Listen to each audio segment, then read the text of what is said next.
Hello everyone and welcome to the quarantine classes. I hope everyone is safe and healthy. Please stay at home.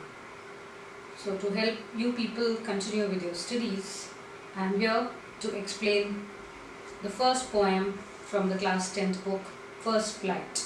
And the name of the poem is Dust of Snow. The poet is Robert Frost. First I am going to read the poem. The way a crow shook down on me the dust of snow from a hemlock tree has given my heart a change of mood and saved some part of a day I had rued. This poem basically stresses on the fact that very small happenings can change our mood, can change our way of life and way of thinking. So the poet had a very bad day and he wasn't in a very good mood. He was very sad and he wanted to be alone. So he just went and sat down under a hemlock tree. And it was snowing heavily.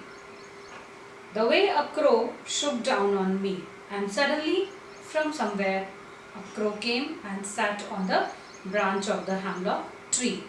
Crow is always supposed to be a bad omen, not a very auspicious word to see. And when the crow sat down on the hemlock tree, suddenly little bit of dust of snow fell on the poet. The hemlock tree itself is a very poisonous tree. People don't really like that tree. And when the crow came and sat on it and the dust fell on the poet, suddenly his mood changed. Has given my heart a change of mood. When the dust of snow fell on the poet, his heart changed, his mood changed. He was very sad. Suddenly he became optimistic. Suddenly he became quite happy and he did not regret about what had happened in the whole day and saved some part of a day I had rued. So he suddenly wanted to forget whatever wrong things or whatever unfavorable things had happened in the day earlier, and he looked forward to the day with a very positive attitude. So here we can see that though the crow as well as the hemlock tree are not very auspicious things, still they brought about a change of attitude in the poet. That is, from an pessimistic view, he became a person with an optimistic view of life. Suddenly, sad things became very happy for him, and a feeling of regret that the poet had in the beginning of the poem was suddenly changed into feeling of satisfaction and optimism. Thank you. Now we are going to read the second poem from class 10th book, First Flight. The name of the poem is Fire and Ice. Again the poet is Robert Frost. Some say the world will end in fire, some say in ice.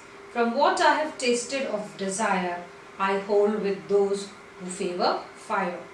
But if it had to perish twice, I think I know enough of hate to say that for destruction ice is also great and would suffice.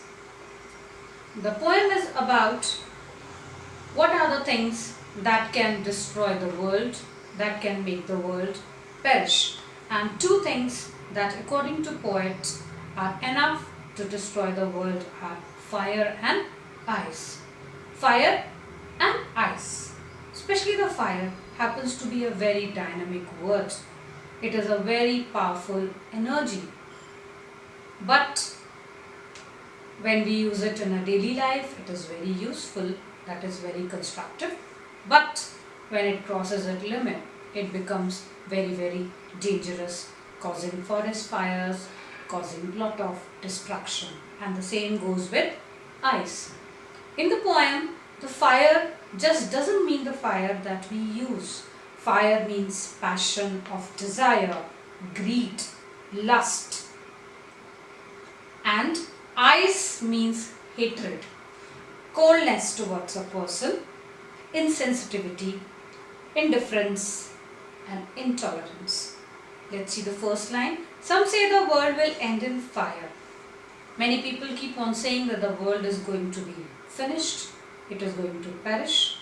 And according to the poet, he believes that the world will become a ball of fire and it would be destroyed one day. And some say in ice, and some other people say that the world might be destroyed due to ice. That is, one day the world is going to freeze and everyone is going to die.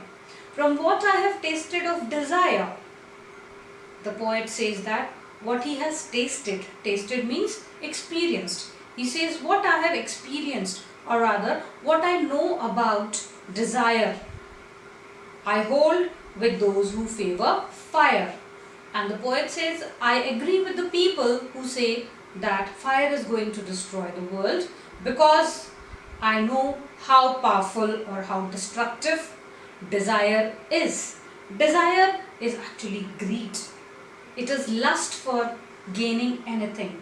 And when people develop that particular desire, which is very, very strong, they don't care about other people.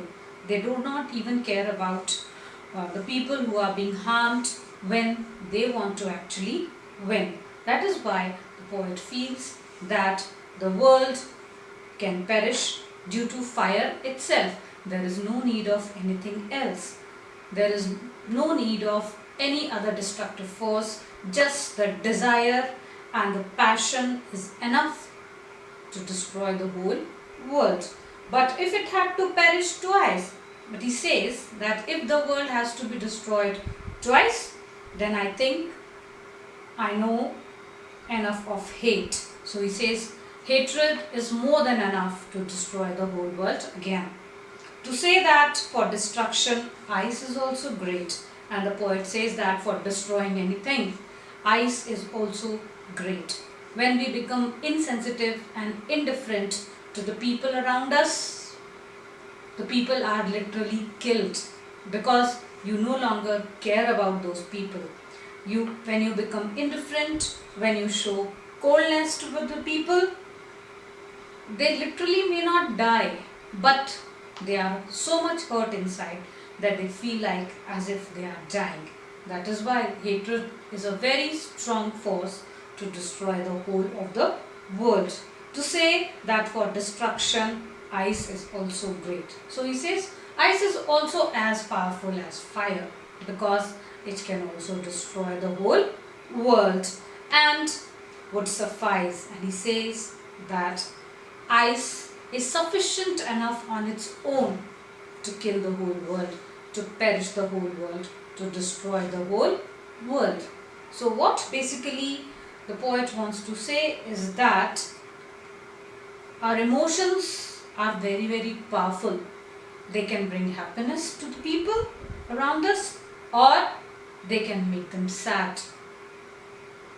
Indifference can make people unhappy, and desire can also make people unhappy, because when the people want to achieve what they want, they don't care about how much they are hurting the other people. So according to the poet, fire and ice on their own are enough to destroy this whole world. Thank you.